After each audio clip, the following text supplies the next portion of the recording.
नमस्कार, मैं प्रिया। आज है 30 जुलाई। खबरों की तरफ बढ़ने से पहले एक नजर सुर्खियों पर। आज मुख्यमंत्री नीतीश जाएंगे दिल्ली। बिहार के कई जिलों में भारी बारिश का अलर्ट। राजधानी पटना में शुरू हुआ ग्राम उजाला योजना। बिहार में बदला जीएसटी कानून। लालू यादव ने की तेजस्वी की काबिलियत की तारीफ। तो चले बढ़ते हैं बिहार की 25 बड़ी खबरों की ओर विस्तार से। 1 अगस्त से गया किऊल रेलखंड पर दौड़ेगी 2 जोड़ी पैसेंजर मेमू ट्रेन। गया किऊल रेलखंड पर रेल यात्री सुविधा को ध्यान में रखते हुए 2 जोड़ी पैसेंजर मेमू ट्रेन को पुनर्बहाल किया गया है, जिसका परिचालन 1 अगस्त से शुरू होने वाला है, जिसमें गया जमालपुर पैसेंजर स्पेशल 1 अगस्त से, जमालपुर गया पैसेंजर स्पेशल 2 अगस्त से, गया किऊल पैसेंजर स्पेशल 1 अगस्त से, किऊल गया पैसेंजर स्पेशल 2 अगस्त से परिचालित किया जाएगा। इन ट्रेनों में सफर करने के लिए आरक्षित टिकट कटवाना अनिवार्य कर दिया गया है, जिससे वजीरगंज, नवादा, तिलैया, वारडिसगंज, शेखपुरा, लखीसराय समेत अन्य क्षेत्रों के आम लोगों को काफी सहूलियत मिलेगी।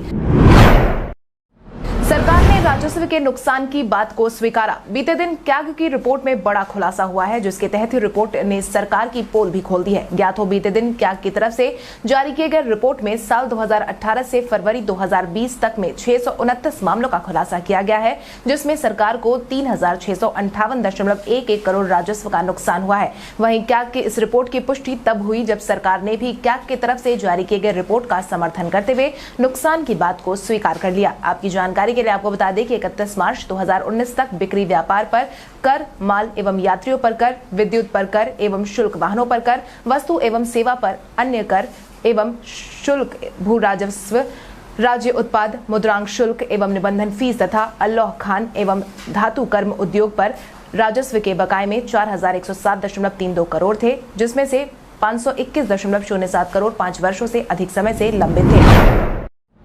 हिंदुस्तान उर्वरक और रसायन लिमिटेड ने निकाली 513 पदों पर भर्तियां। सार्वजनिक क्षेत्र के उपक्रमों में सरकारी नौकरी की इच्छा रखने वाले उम्मीदवारों के लिए अहम सूचना।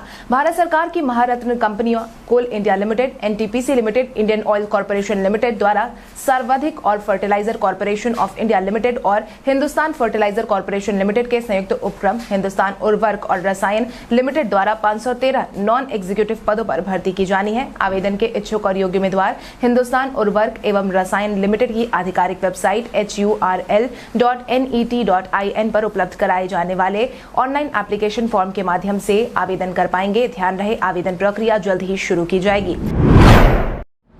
पंचायत वार्ड सचिव संघ पर हुआ लाठीचार्ज। बीते दिन गांधी मैदान के पास पंचायत वार्ड सचिव संघ का जोरदार प्रदर्शन देखने को मिला। जानकारों की माने तो पंचायत वार्ड सचिव का यह कहना है कि पिछले 4 साल से पंचायत वार्ड सचिव का मानदेय सरकार ने नहीं दिया है, जिस वजह से उन्हें सड़क पर उतरने को मजबूर होना पड़ा।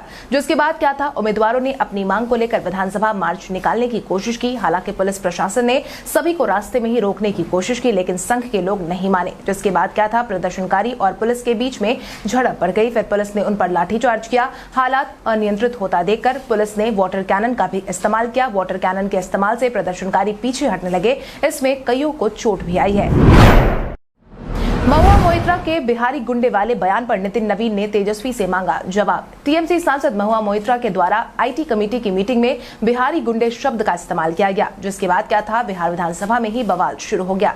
हालात इतने बिगड़ गए कि पथ निर्माण मंत्री नितिन नवीन तक ने नेता प्रतिपक्ष तेजस्वी यादव से सवाल पूछा है, क्योंकि तेजस्वी यादव ने बंगाल में टीएमसी का समर्थन किया है। ऐसे में नितिन नवीन ने तेजस्वी पर आरोप लगाते हुए कहा कि टीएमसी सांसद के बयान ने बिहार को अपमानित किया है, बिहार के लोगों को गुंडा कहा है। बंगाल चुनाव में ममता का तेजस्वी ने खुलकर समर्थन किया था, तब वो टीएमसी के शागिर्द बनकर गए थे। इस अपमान पर उन्हें सदन में जवाब देना चाहिए। उनके भतीजे यहाँ सदन में नेता विपक्ष बैठे हैं, उनको बताना चाहिए कि टीएमसी के लोगों ने बिहार के लोगों को क्यों गुंडा कहा है। आज बिहारी पहचान में हम बात करेंगे राजकमल चौधरी की। राजकमल चौधरी का जन्म उत्तरी बिहार में मुरलीगंज के समीपवर्ती गांव रामपुर हवेली में हुआ था। उनका वास्तविक नाम मनिंद्र नारायण चौधरी था, लेकिन स्नेह से लोग उन्हें फूल बाबू कहकर पुकारा करते थे। रामकमल चौधरी हिंदी और मैथिली के प्रसिद्ध कवि एवं कहानीकार थे। मैथिली में स्वरगंधा, कविता, राजकमलक आदि कविता संग्रह, एकटा चंपाकली, एकटा विषधर कहानी संग्रह तथा आदि कथा, फूल पत्थर एवं आंदोलन उनके चर्चित उपन्यास है। हिंदी में उनकी संपूर्ण कविताएं भी प्रकाशित हो चुकी है। ऐसा माना जाता है कि राजकमल ने लेखनी की शुरुआत अपनी मातृभाषा मैथिली से की। कहा यह भी जाता है कि नवादा उच्च विद्यालय के एक अपने शिक्षक से प्रभावित होकर उन्होंने लयबद्ध कविताएं लिखी थी, जिसके बाद उन्हें एहसास हुआ था कि वो भी कविताएं लिख सकते हैं।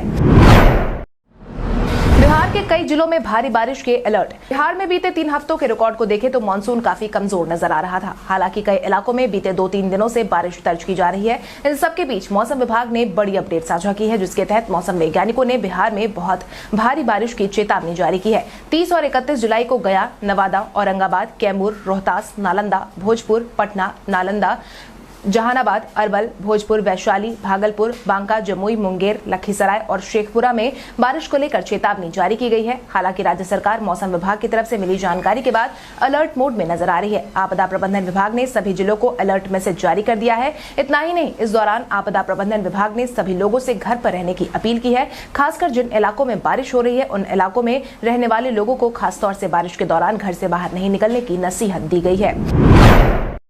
मेडिकल कॉलेज में ओबीसी और सामान्य वर्ग का आरक्षण तय। बीते दिन प्रधानमंत्री मोदी ने एक बैठक का आयोजन किया था। इसी बैठक में मेडिकल कॉलेज में दाखिला के मुद्दे को लेकर बड़ा निर्णय लिया गया है, जिसके तहत सरकार ने ओबीसी और आर्थिक रूप से कमजोर वर्ग के छात्रों के लिए आरक्षण को मंजूरी दे दी है। इसके तहत अन्य पिछड़ा वर्ग के छात्रों को 27% और आर्थिक रूप से कमजोर वर्ग के छात्रों को 10% आरक्षण मिलेगा। केंद्रीय स्वास्थ्य मंत्रालय की तरफ से जारी किए गए निर्देश से इस MBBS में लगभग 1500 ओबीसी छात्र एवं स्नातकोत्तर में 2500 ओबीसी छात्रों तथा MBBS में लगभग 550 EWS छात्रों एवं स्नातकोत्तर में लगभग 1000 EWS छात्रों को लाभ मिलेगा। इस बाबत मंत्रालय ने कहा है कि केंद्र सरकार पिछड़ा वर्ग और आर्थिक रूप से कमजोर तबके को उचित आरक्षण देने के लिए प्रतिबद्ध है। बिहार में पुलिस पर हाथ उठाने वालों की अब खैर नहीं। पुलिस पर हाथ उठाना अब बिहार में और ज्यादा महंगा पड़ने वाला है, जिसके तहत अब पुलिस के साथ बदसलूकी करने वालों पर पुलिस तो गिरफ्तारी करेगी ही, साथ ही सजा दिलाने की दिशा में भी कार्रवाई की जाएगी। ज्ञात हो पुलिस पर आए दिन हो रहे हमलों पर पुलिस मुख्यालय गंभीर है। इसके अलावा पुलिस को भी छापेमारी या अन्य कार्रवाई से पहले अपनी ओर से पूरी तैयारी और सतर्कता बरतने को कहा गया है। वहीं ग्रामीण इलाकों में पुलिस अधिकारियों को कड़ी कार्रवाई से पहले जरूरत के अनुसार स्थानीय जनप्रतिनिधियों से भी सहयोग लेने को कहा गया है। आपको बता दें, पिछले 5-6 महीनों में पुलिस टीम पर हमले की घटना में वृद्धि हुई है। इसको लेकर जानकारी डीजीपी SP सिंघल ने दी है।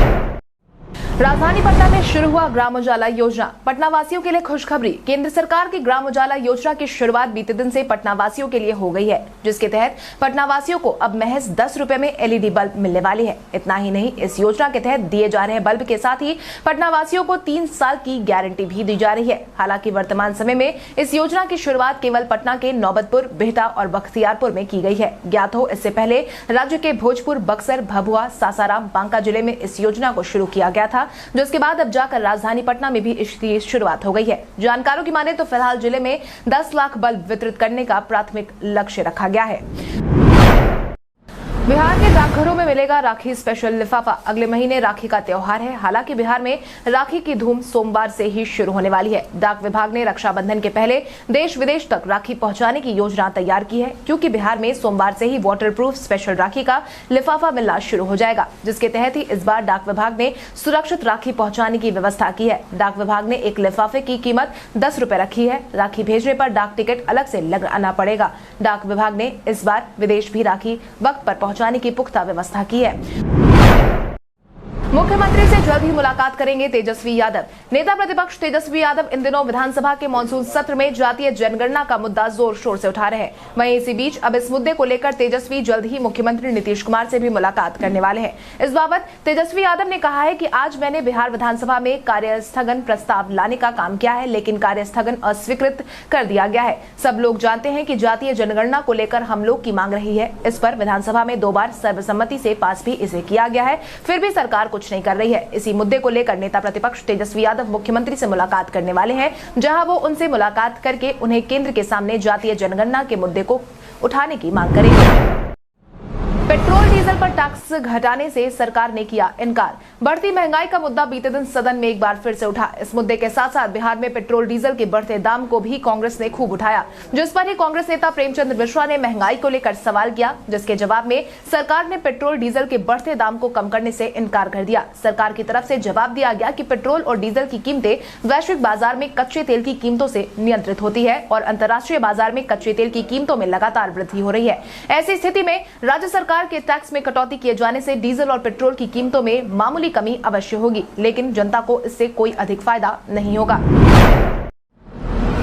1 अगस्त से फिर खुल जाएगा गया एयरपोर्ट। कोरोना के कारण बंद हुआ गया एयरपोर्ट एक बार फिर से शुरू होने वाला है। जानकारों की माने तो विमानों के परिचालन के लिए एयरपोर्ट अथॉरिटी और विमानन कंपनियों ने तैयारी पूरी कर ली है, जिसके बाद अब 1 अगस्त से विमानों का परिचालन फिर से शुरू होने वाला है। कंपनी की तरफ से मिली जानकारी के अनुसार कोरोना के कारण बंद हुए एयरपोर्ट से विमानों के परिचालन के शुरू होने से अब यात्रियों को रांची और पटना एयरपोर्ट जाने की जरूरत नहीं होगी। इसके साथ ही 1 अगस्त से दिल्ली के लिए एयर इंडिया की फ्लाइट हफ्ते में 4 दिन उड़ान भरने वाली है, जो कि रविवार, मंगलवार, गुरुवार और शनिवार को होगी। बिहार के सभी थानों में बनेगा महिला डेस्क। महिलाओं को किसी प्रकार की परेशानी ना हो, इसको लेकर बिहार सरकार ने राज्य के सभी थानों में महिलाओं के लिए अलग से व्यवस्था करने की पहल की है, जिसके तहत राज्य सरकार ने राज्य के सभी थानों में महिला डेस्क बनाने का फैसला लिया है। इस पर महिला पुलिसकर्मी की तैनाती होगी। महिला पुलिसकर्मी फरियादी महिलाओं की मदद करेंगी। पुलिस मुख्यालय ने इस बाबत सभी थानों में महिला डेस्क शुरू करने का निर्देश जारी किया है। 1064 थानों में महिलाओं की सुविधा के लिए महिला डेस्क बनाया जाएगा। थाना में किसी तरह का काम होने पर महिला पुलिसकर्मी फरियादी महिलाओं की मदद करेगी। बिहार में कोविड-19 के मिले 50 से कम मामले। स्वास्थ्य विभाग की तरफ से मिली जानकारी के अनुसार बिहार में बीते दिन के पिछले 24 घंटे में कुल मिलाकर 46 मामलों की पुष्टि हुई है, जिसके बाद बिहार में एक्टिव मरीजों की संख्या 480 पर पहुंच गई है। इसके साथ ही अगर हम प्रभावित जिलों की बात करें तो अररिया में 1, अरवल में 1, औरंगाबाद में 1, बांका में 1, बेगूसराय में 1, भोजपुर में 5, बक्सर में 1, दरभंगा में 1, गोपालगंज में 1, जमुई में 2, जहानाबाद में 1, खगड़िया में 1, लखीसराय में 2, मधेपुरा में 1, मधुबनी में 3, मुजफ्फरपुर में 1, नालंदा में 3, पटना में 6, पूर्णिया में 3, समस्तीपुर में 2, सारण में 2, सीतामढ़ी में 2, सिवान में 1, सुपौल में 2, वेस्ट चंपारण में 1 मामले की पुष्टि हुई है। इसके साथ ही बीते दिन के पिछले 24 घंटे में भागलपुर, ईस्ट चंपारण, गया, कैमूर, कटिहार, किशनगंज, मुंगेर, नवादा, रोहतास, सहरसा, शेखपुरा, शिवहर, वैशाली में 1 भी मामले की पुष्टि नहीं हुई है। इसके साथ ही बीते दिन के पिछले 24 घंटे में कुल मिलाकर 1,43,658 सैंपल की जाँच की गई। वहीं 42 लोग ठीक होकर घर वापस लौटे। लालू यादव ने की तेजस्वी की काबिलियत की तारीफ। इन दिनों बिहार के राजनीतिक गलियारे में राजद की कमान तेजस्वी को सौंपने की चर्चा हो रही है। हालांकि इस मुद्दे को लेकर कई लोगों ने तेजस्वी की काबिलियत पर सवाल उठाया था, लेकिन अब लालू यादव ने अपने जवाब में सबका मुंह बंद कर दिया है, जिसके तहत बीते दिन तेजस्वी को लेकर उठ रहे सवाल पर अपना पक्ष रखते हुए उन्होंने ट्वीट किया कि तेजस्वी में कितनी काबिलियत है इसे पूरे देश ने देखा है, यह मुझे बताने की जरूरत नहीं है। जो लोग कहते हैं कि वो लालू का स्थान नहीं ले सकते, मैं ये कहना चाहूंगा कि मुझसे बहुत आगे निकल चुके हैं। मैंने उन्हें बनाया नहीं है, उन्होंने खुद को साबित किया है। आपको बता दें कि यह बातें लालू यादव ने बीते दिन कोविशील्ड का पहला डोज लेने के बाद कही है। आज मुख्यमंत्री नीतीश जाएंगे दिल्ली। जदयू की राष्ट्रीय कार्य समिति की बैठक शनिवार यानी कि 31 जुलाई को बुलाई गई है। इसी बैठक का हिस्सा बनने मुख्यमंत्री नीतीश आज दिल्ली रवाना होने वाले हैं। जानकारों की माने तो बैठक में मुख्यमंत्री नीतीश के अलावा सांसद आरसीपी सिंह समेत कई सदस्य शामिल होने वाले हैं, जिसके बाद अब यह कयास लगाए जाने लगे हैं कि 31 जुलाई को होने वाली बैठक में जदयू के राष्ट्रीय अध्यक्ष का चुनाव हो सकता है। साथ ही पार्टी में कई और अहम बदलाव भी हो सकते हैं। हालांकि कुछ समय पहले ही जदयू के वर्तमान राष्ट्रीय अध्यक्ष आरसीपी सिंह ने भी पार्टी की इच्छा को सर्वोपरि रखने की बात कही थी। राबड़ी देवी ने मुख्यमंत्री से पूछा उनकी चुप्पी का राज। 23 मार्च को हुए विधानसभा के बजट सत्र के दौरान विधायकों की पिटाई का मामला इस बार भी विधानसभा के मानसून सत्र में गरमाया हुआ है, जिसके बाद मानसून सत्र के शुरुआत से ही विपक्ष लगातार सरकार पर निशाना साध रही है। इसी बीच अब राजद की तरफ से बिहार की पूर्व मुख्यमंत्री राबड़ी देवी ने सरकार से सवाल किया है, जिसके तहत बीते दिन उन्होंने अपना ट्वीट जारी करते हुए कहा कि लोकतंत्र को कलंकित कराने वाले इस कुकृत्य पर मुख्यमंत्री नीतीश कुमार चुप क्यों हैं। आपको बता दें, एक तरफ जहां विधानसभा में विधायकों की पिटाई का मामला हर दिन उठाया जा रहा है, वहीं दूसरी तरफ मुख्यमंत्री नीतीश कुमार ने इस मुद्दे पर अब तक कोई बयान नहीं दिया है। आशीर्वाद यात्रा के चौथे दिन चिराग पहुंचे पटना। इन दिनों अपने गुट को मजबूत करने के लिए चिराग पासवान आशीर्वाद यात्रा कर रहे हैं। वहीं बीते दिन आशीर्वाद यात्रा के चौथे चरण के तहत गया, नवादा और नालंदा में दम दिखाने के लिए वो पटना पहुंच गए हैं, जिसके तहत अब चिराग मुख्यमंत्री नीतीश कुमार के गृह जिला नालंदा में हुंकार भरने वाले हैं, जहां वो 1 अगस्त को जाएंगे। इतना ही नहीं, चिराग जल्द ही बाकी बचे जिलों में भी आशीर्वाद यात्रा करने वाले हैं, जिसके तहत वो आज गया के लिए रवाना होंगे। ज्ञात हो, यह इलाका उनके ही बागी सांसद और बाहुबली नेता सूरजभान सिंह के भाई चंदन सिंह का संसदीय क्षेत्र है। हालांकि अभी चंदन सिंह पारस खेमे के साथ खड़े हैं। राजद के कद्दावार नेता को विधानसभा में मांगनी पड़ी माफी। कोरोना के कारण बिहार विधानसभा का मानसून सत्र 5 दिनों का है, जिसका आज आखिरी दिन है। वहीं बीते दिन राजद के मुख्य प्रवक्ता भाई वीरेंद्र आसन को बेईमान कहकर सदन में बुरी तरह घिर गए, जिसके बाद उन्हें माफी भी मांगनी पड़ी। ज्ञात हो, राजद विधायक भाई वीरेंद्र ने विधानसभा अध्यक्ष पर सदन चलाने में बेईमानी का आरोप लगा दिया। इसके बाद विधानसभा अध्यक्ष ने शब्द वापस लेने की मांग की। इस पर भाई वीरेंद्र ने कहा कि हमने कोई गलत बात नहीं की है, जिसके बाद उनका काफी विरोध हुआ। वहीं मौके की नजाकत को समझते हुए उन्हें अपना बयान वापस लेना पड़ा, लेकिन उसके बावजूद भी स्पीकर का गुस्सा शांत नहीं हुआ तो विजय चौधरी ने बीच बचाव किया।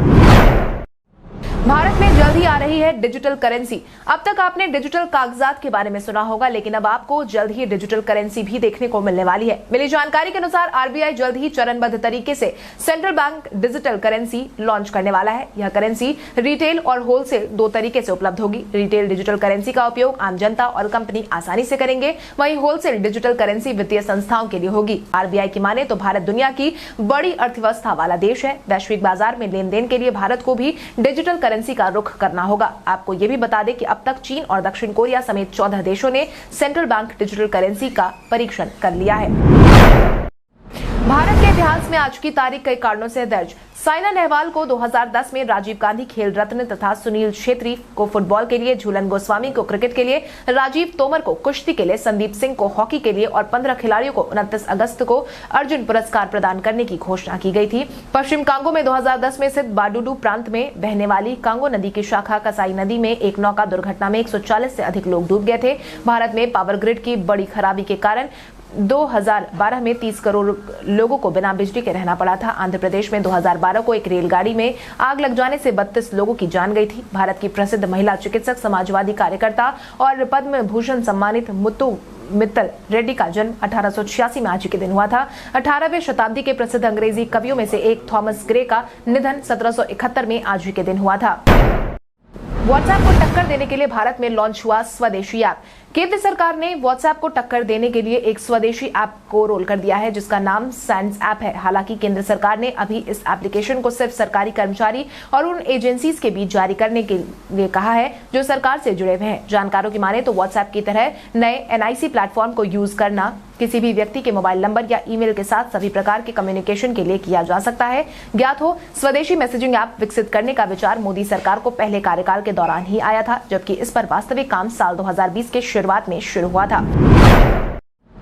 अब आइए जानते हैं सराफा बाजार और पेट्रोल डीजल के क्या थे भाव। अगर हम सराफा बाजार की बात करें तो सोने का भाव 29 जुलाई को 22 कैरेट के लिए प्रति 10 ग्राम 47,070 रुपए था। वहीं 24 कैरेट के लिए प्रति 10 ग्राम 48,070 रुपए था। इसके साथ ही अगर हम चांदी की बात करें तो चांदी का भाव प्रति किलो 67,200 रुपए था। इसके साथ ही राजधानी पटना में पेट्रोल की कीमत 104.25 रुपए प्रति लीटर और डीजल 95.51 रुपए प्रति लीटर था। कल हमारे द्वारा पूछे गए सवाल का जवाब आप में से बहुत सारे यूजर ने हमें कॉमेंट करके दिया था, उसके लिए आपका बहुत बहुत धन्यवाद। आप में से जिन यूजर का कमेंट हमें अच्छा लगा है उनके नाम है अशोक कुमार, डेविड कुमार, एनके गांधी, धर्मेंद्र कुमार, प्रमोद मुखिया, लकी हब, रविंद्र कुमार यादव, पांडे सुभाष, दीपेश कुमार, अंशु सिंह, फूल कुमारी, अभय सिंह, प्रेम शंकर साहू, लाल बाबू, बबलू कुमार, राजकिशोर यादव, नीरज कुमार शांडिल्य। इसके अलावा हमारी टीम को और भी लोगों के जवाब अच्छे लगे हैं, मगर समय के अभाव के कारण हम उनका नाम नहीं ले पाए। लेकिन आप हमारे सवालों का जवाब देते रहे, हम कल आपका नाम लेने की पूरी कोशिश करेंगे। तो चलिए बढ़ते आज के सवाल की ओर। आज का सवाल कुछ इस प्रकार है, बढ़ते पेट्रोल डीजल के दाम का असर आपके बजट पर कितना पड़ा है? अपने जवाब में कमेंट करके जरूर बताएं। इसके साथ ही आज के लिए बस इतना ही। बिहार की बड़ी खबरों से अपडेटेड रहने के लिए हमारे YouTube चैनल को सब्सक्राइब करें और बेल आइकॉन दबाना ना भूलें। धन्यवाद।